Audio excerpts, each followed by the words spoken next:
Hello, my name is Anthony Patch and this is Pulse. Today I'd like to continue our discussion about the tragic events taking place in the Golan Heights, specifically the Majdal Shams village or settlement in what is considered to be disputed territory between Israel and Syria. This is primarily an area that is populated by the Druze, and I'll give you a little bit of history on that in a moment. We also have news that is just coming out of Turkey that apparently Erdogan is pledging to enter into Israel should Israel come against Lebanon. And I'll read the article from Al Jazeera on that, just some excerpts. But I wanted to continue the Pulse from 2 days ago when we were presenting the breaking news of the deaths of 12 children, as I believe the death toll stands at, I believe, 12, with many others having been injured. And there's some debate as to whether this was a Hezbollah originated attack and Hezbollah/Iran missile, or if this perhaps was part of the Israeli Iron Dome defense system and perhaps a missile that was sent off course. Setting that debate aside, because we may never know the true facts of the matter on that point, I do want to focus a little bit on the people that are living in that area, just to give you some history and to give some sense of, not that these individuals, certainly the children and the adults there, were targeted in any way. This appears to be a tragedy, either on the part of Hezbollah or Israel, or perhaps even someone else. But I think it's important to understand the dynamics of the people that are living there and a little bit of the history.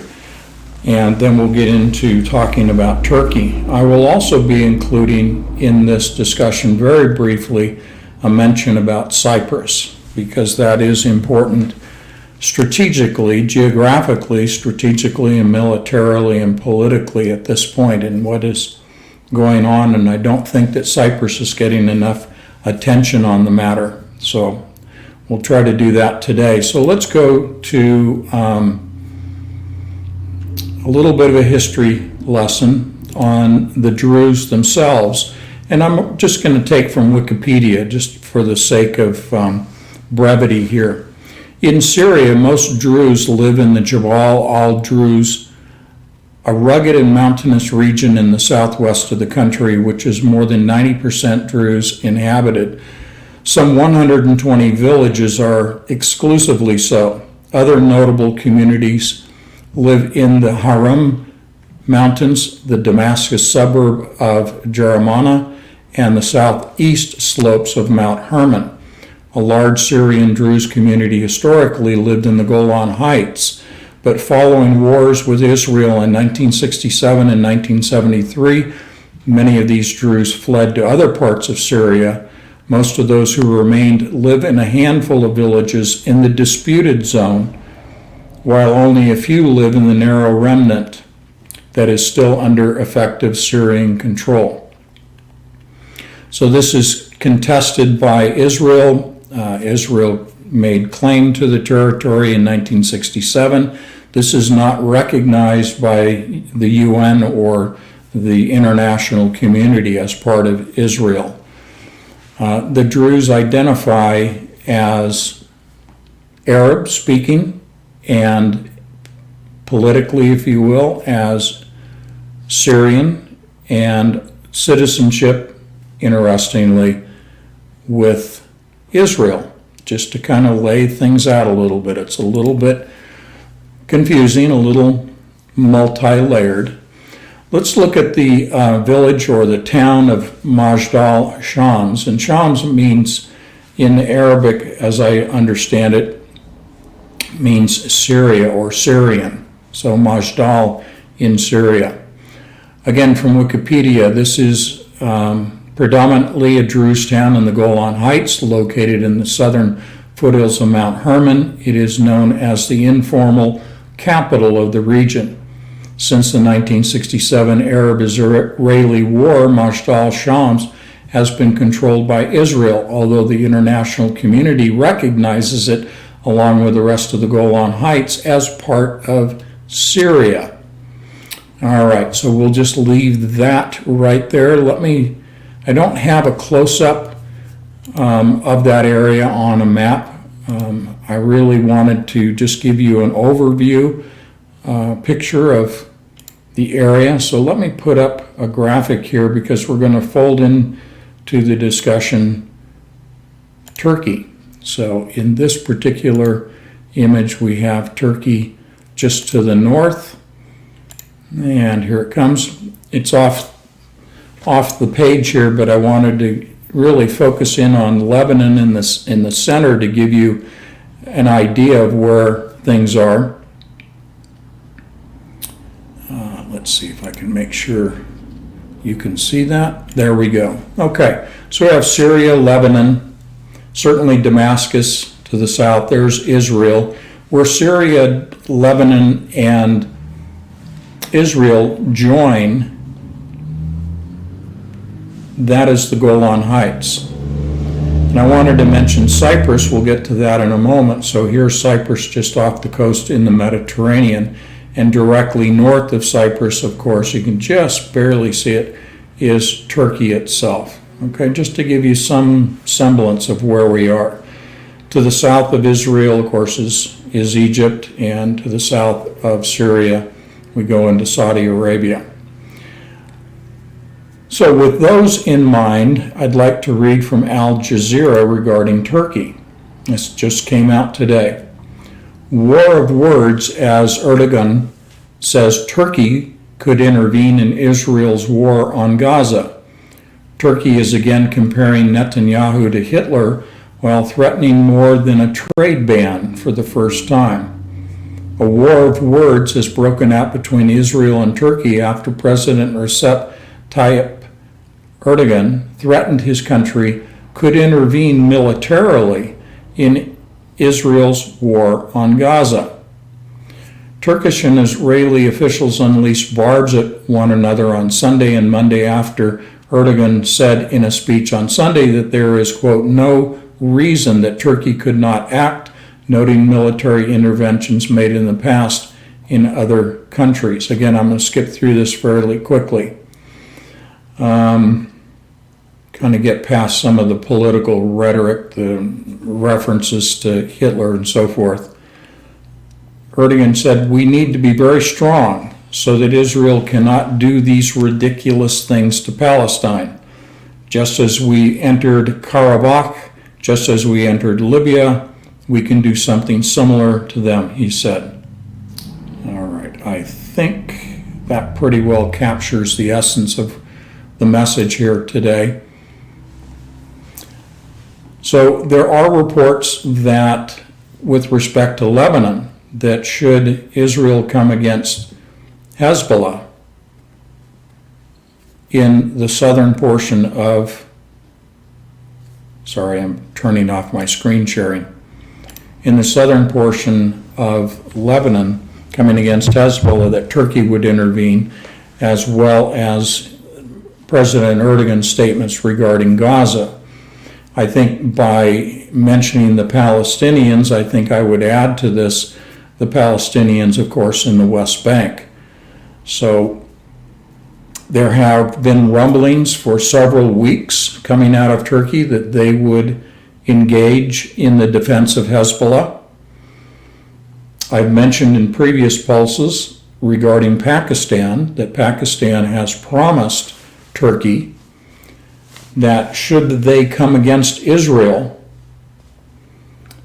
Pakistan is prepared to supply Turkey with nuclear weapons, tactical nukes. That's about as far as I think I'm allowed here on YouTube to really present that, so I won't elaborate. If you care to join us as a subscriber through anthonypatch.com, you can hear my further thoughts on these weapon systems. But I do want to reference again the statement made by Benjamin Netanyahu on Wednesday of last week when he was addressing the United States Congress. And an excerpt from that speech, Netanyahu said that Israel and the U.S. have developed the most advanced weapons. And then he repeated himself, the most advanced weapons on the planet. He then said, I choose my words carefully. There's a lot more that can be said about this and about Damascus specifically and these types of weapons. I can't go into that here. These are not so much teasers and come-ons as, I'm just encouraging that if you'd like a deeper open discussion in our private live stream platform, please do so. Please join us. So overall, my reason for coming on here today and speaking about Turkey and Lebanon, the Druze, is to give you a sense that the Druze are Arab-speaking and Hebrew-speaking for the most part. Historically, they're part of Syria. They have participated in the Israeli military. They have fought battles on behalf of Israel in the past. So there's a real mixed sort of dynamic going on here. There aren't clear lines in the sand, so to speak, as to loyalties and allegiances and political affiliations and so forth. I think it just needs to be borne in mind that most of the population is Arab-speaking, considers themselves to be Syrian, and Syria is an ally of Hezbollah. So just consider those things, okay? Cyprus, just to kind of wrap this up. Cyprus is a unique situation in terms of where geographically it is located with respect to Turkey to the north, Syria to its west. Would that be to the west or the east? No, to the east. Have to get my geography correct. To the east, so as you're viewing the map, it would be to the right is Syria, and of course Israel, of course Lebanon. It is offshore. It also is sitting on what is known as the Levant subsea natural gas field, which is one of the largest natural gas deposits on the planet, perhaps only exceeded by those in the United States, in the eastern United States. So just east of Cyprus is where all of this conflict is taking place. Cyprus is controlled in the northern half of the island by Turkey. There is a UN-controlled demilitarized zone that horizontally bisects east and west into north and south portions of the island, and to the south are the Greek Cypriots.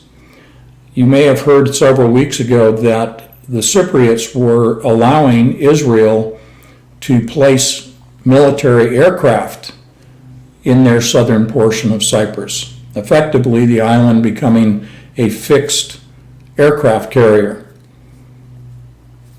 Hezbollah has made it very clear that should the Greek Cypriots continue, and it's unclear at this point if Israeli military aircraft still remain in southern Cyprus, but Hezbollah has made it very clear, Nasrallah, the leader of Hezbollah, has made it very clear that they would bomb southern Cyprus.